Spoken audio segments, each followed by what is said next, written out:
Welcome back, adventurers, once again to an episode of Let's Play Chaos Head.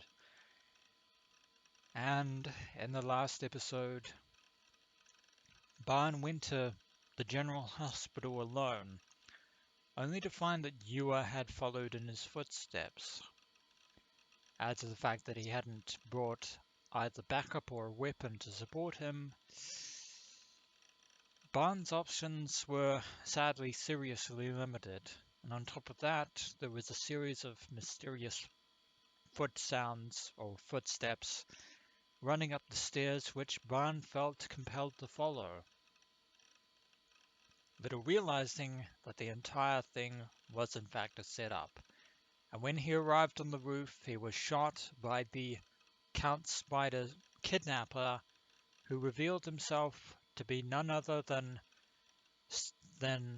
Barn's junior partner himself, Mamoru Suwa, who is a follower of the Church of Divine Light associated with the Nozomi group.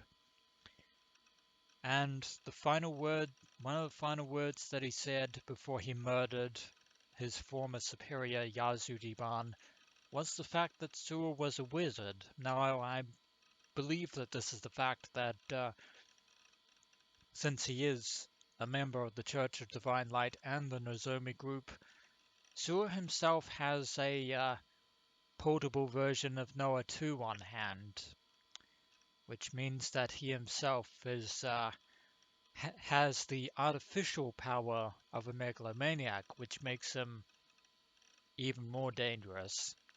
Although the fact that he murdered his former superior with his own handgun of all things by shooting him twice is unfortunately a thing as well.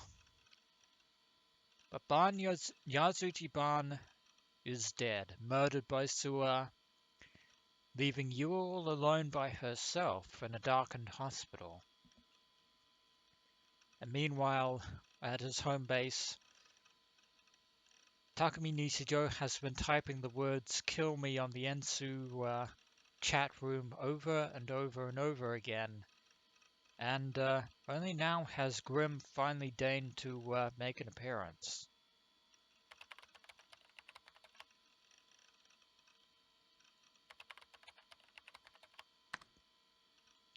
But Takumi is still writing.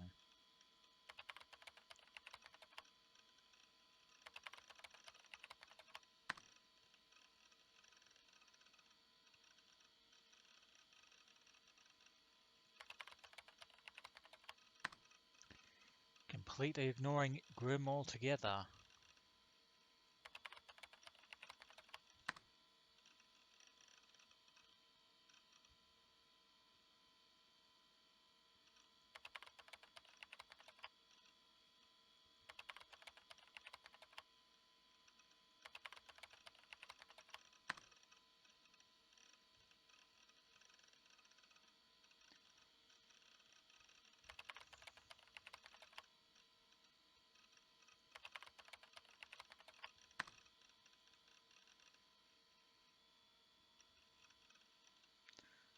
Of course, I think I've heard something along the similar lines, courtesy of Daru from Steins Gate in Steins Gate Zero, is the fact that there is an urban legend among internet users and people like that, that if they're a virgin past 30, they will become wizards, quote unquote.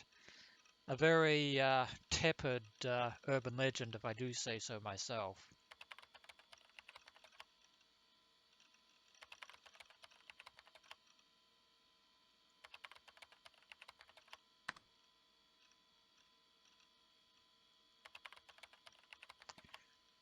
But Takumi is having none of it.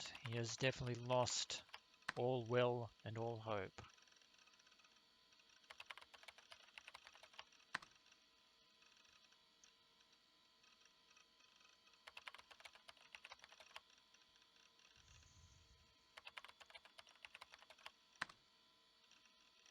I think you should pay attention to what Grim is telling you there, Takumi.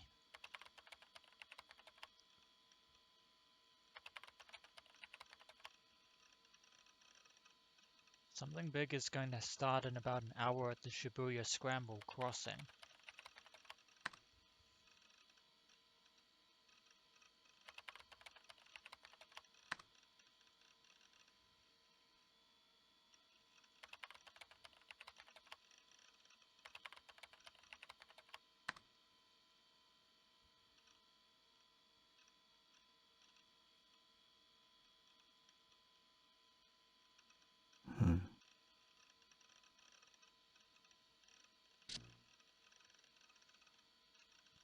I shut off the monitor and hugged my knees to my chair. 僕を殺してよ。誰か。My hand was my sole ally, Serotan. Because while I've been gripping her with my sweat-drenched hand for a while, her slender limbs had become completely damp, and her arm had gotten all bent out of shape.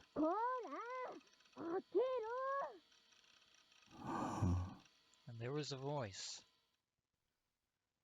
This voice. Well, we had negativity before, but we're going for positivity this time. It couldn't be. How? I hadn't misheard it. Out of the girls who visited this base, there was only one imbecile who yelled at the top of her lungs from outside like this. Nanami had come. And I was somewhat surprised at myself for experiencing absolutely no deep emotion in response. Whatever. It doesn't matter, was what I begun to think. Nothing would change just because Nanami had come over now.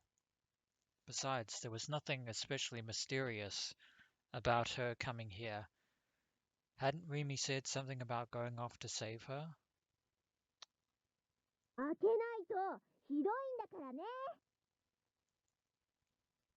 Her noisiness ticked me off. Leave a monster like me in peace.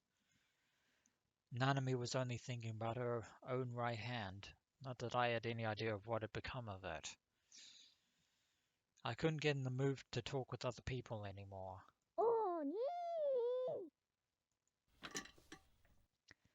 She was so goddamn loud. I heaved myself out of the chair and headed for the door. The distance between me and that door felt horribly far. I realized I was afraid of seeing Nanami. It was a very good reason. あ、やっと出てきた。生存確認。 As I opened the door, Nanami waved her hand with a smile. But she was supposed to be still kidnapped. I froze, because Nanami's attitude was all too ordinary, because her energy level was all too usual. And that in of itself is a very ominous sign. And because I saw that there was a white bandage wrapped around her right wrist after all. The phone call she'd made to me only a few hours ago, the agonized voice saying, "Give back Nana's right hand." The smile she now pointed from right in front of me, the bandage wound around her right hand. They contradicted each other. Nanami was contradicting herself. Ah, I see. This must surely be one of the delusions I'm always having. A delusion, yes, but I would say not of your own doing. I'd never had a sister like Nanami in the first place, even though Rimi had said that Nanami was real, herself. That's it. That's obviously it.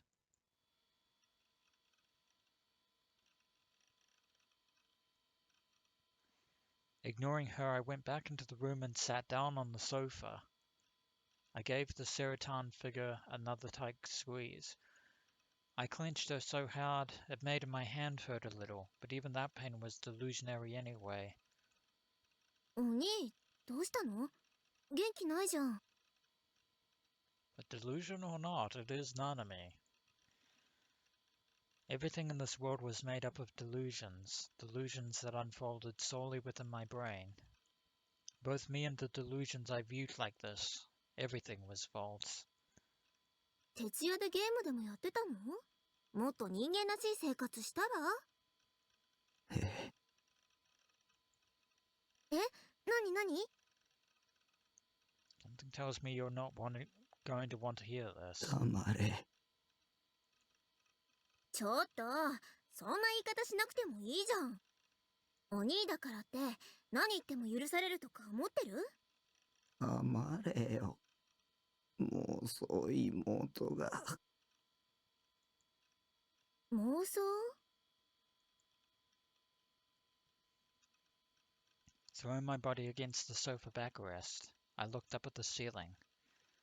Without any particular meaning behind it, I started counting the spots of rust there.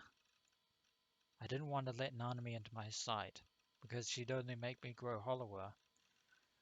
Well, not that it made a big difference whether or not I went empty inside, given that I was a delusionary existence and all. ねえお兄、本当に平気？いつもと全然様子が違うけど。Acting all grown up and concerned for me, my imaginary little sister was worrying about me. It made irritation seize up within me. No, rather, why'd she barged into my room without asking? あ、わかった。お腹空いたんでしょう。 I gritted my molars. だったら、ナナが何か作ろうか？取れ。ん？鳥って言った？鶏肉？ No one had said a word about chicken. 鶏肉だと、やっぱ唐揚げかな。でも一人で作ったことないし。あ、別にお兄のリクエストがあったから作るわけじゃないからね。ナナも今日は鶏肉で何か作りたいなって思ってただけだよ。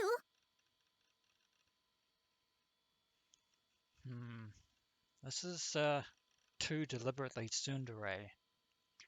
This Nanami got on my nerves. What I couldn't forgive her for was how she resembled the real thing. No, the real Nanami didn't exist at all, right? Then this Nanami herself was the real one? The real Nanami? My head got all tangled up. So I gave up on thinking. I didn't give a crap about it. Everything was a delusion in the end. Definitely going into Senna territory here. 包帯取れ。取ってみろ。ボケが。包帯って、ああ、これ？転んで打撲しただけだし。A bruise.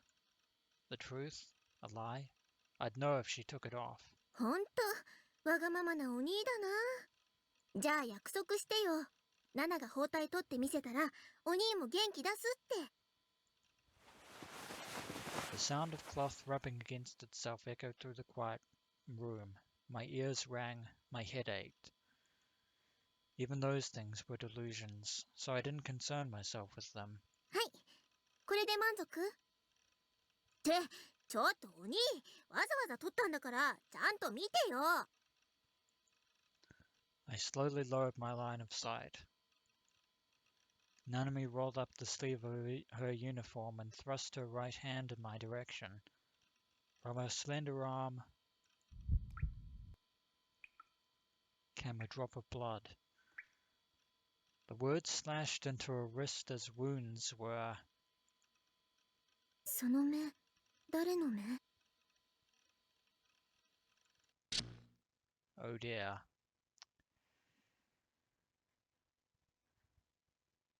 That was definitely a message. Or was it? A flash of light shot through my sight. By the time the flash died down, the grotesque wounds I'd seen on her wrist had utterly vanished. Wait, she's still here? I collected my disordered breaths. I ignored hard at my lip. Nanami massaged her own unbandaged hand. 青あざ、だいぶ消えてくれたな。最初はすごく腫れてたんだよ。I didn't know whether or not she spoke the truth. Certainly she didn't have any injuries, but they'd been there before. I didn't understand anything anymore, nor did I want to think about it.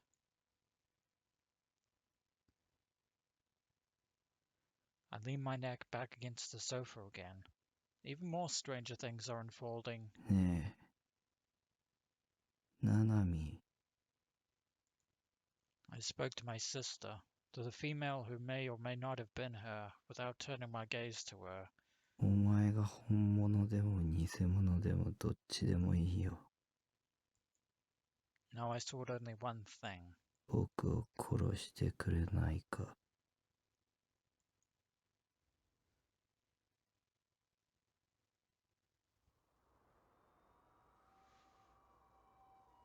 And we're here with Yua. The front entrance of Tokyo General Hospital. Yua Kusunoki started without making any rustle at the view that was beyond the automatic doors. Or stared, sorry. She had no choice but to head outside when Detective Barn told her, "Go home right this instant." But she was so concerned about him, she couldn't move from the spot. You're very right to be concerned. However, as things have played out, that concern will not help him. Pursuing an unidentified figure, Barn had vanished into the hospital's upper floors. Though less than 3 minutes had passed since then, Ewa studied the lobby, wondering if he would return. After Barn went off to the hospital alone, shaking off Momose's attempts to stop her, Ewa chased after him. In order to come closer to the real criminal and the truth about her sister's death, if only by a step. But that action will have some very dire consequences. The person who had sent Barn threatening called saying back out, and who had abducted his junior, apparently someone called Suisan. That person, in all likelihood, was the one who had killed her sister Mia. Which could very well be the truth. In fact, let you in on a little secret there, Yua. They're probably all one and the same. In fact, I would actually put money on that. Yua had a hunch that such was the case, so she hadn't been able to fully hold back the impulse driving her forward. Regardless of how thoroughly Barn warned her it would be dangerous to get involved with this case, she'd come all the way here. Points for tenacity, but points deducted for the fact that Barn was actually telling the truth. But then it wasn't as if Yua could accomplish anything simply by having come here. In the end, she was no more than a powerless high school girl. Yua anticipated that maybe Barn would return in high style, having collared the culprit. When he did, she'd have her chance to question the criminal in person.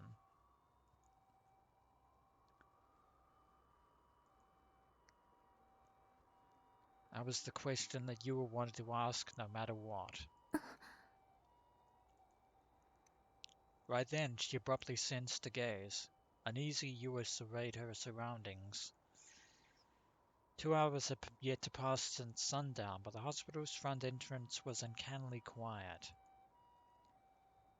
Close beside it was an off-hours entrance. It doubled as a place for the reception of emergency patients, but even there she could sense no human presence. Near the side of the hospital, a train decelerated as it ran along, but few cars drove down the wide road in front of the hospital, and there were 0 pedestrians. Sandwiched between Shibuya, the city that doesn't sleep, and Shinjuku, this place was akin to the darkness born from 2 brilliant lights. Nowhere could she see someone who might be the source of the gaze. Resting a hand upon her breast to help tamp down her nervousness, Yua let out a small breath. Next, she cast her eyes unmindfully at the hospital.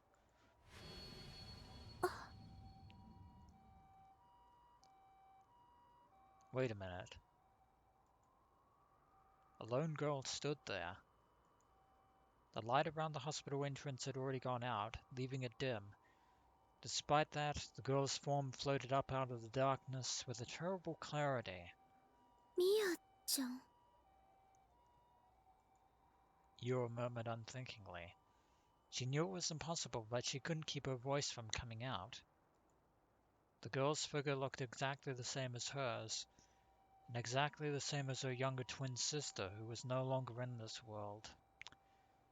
And yet here she stands, although, in all likelihood, in all reality, it is nothing more than a delusionary projection. Moreover, the girl was wearing familiar-looking clothes. They were without a doubt her little sister's clothes. When she thought that perhaps she was seeing a ghost, she experienced a terror great enough to make all the downy hair on her body stand on end. In other words, this is Mia Kusunoki, and yet, for all intents and purposes, it isn't. The girl abruptly turned on her heel, heading for the automatic doors at the hospital building entrance. As she approached them, the automatic doors quietly opened. And that is where we are going to end this episode of Let's Play ChäoS Head. And when we return, adventurers, Yua Kusunoki will be chasing down the phantom of her deceased sister Mia. But things aren't going to end the way she thinks. As always, adventurers, until next we meet.